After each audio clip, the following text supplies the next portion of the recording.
Bilyong-bilyong piso napunta lang sa 3 politiko.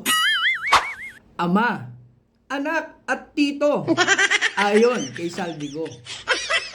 Pero grabe ang ilang politiko. Daig pa ang aso sa pagtatanggol na animoy sila'y sindikato. Mga nagbabanal-banala na nakaabito habang nasa likuran si Jesucristo.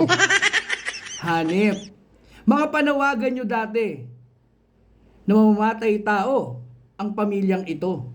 Mga magnanakaw sa kabanang bayan ayon sa makabayan.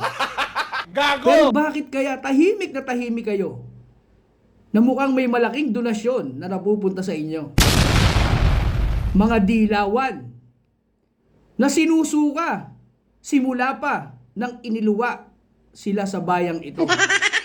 Pero ngayon, kinakain ng suka. Kapalit ng ibang klase kayo.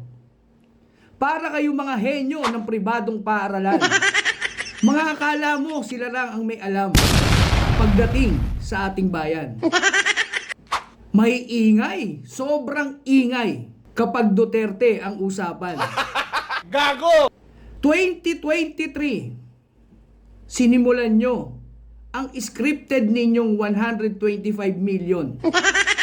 2025, marami ng buhay ang nawala dahil sa pagnanakaw, korupsyon, at sa mga ghost flood control project.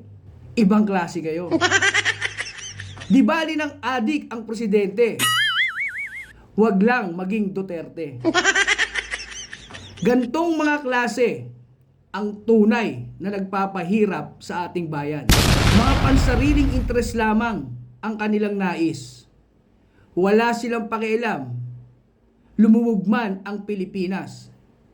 Dahil ang mga ito ay hudas. Gago! Ingat!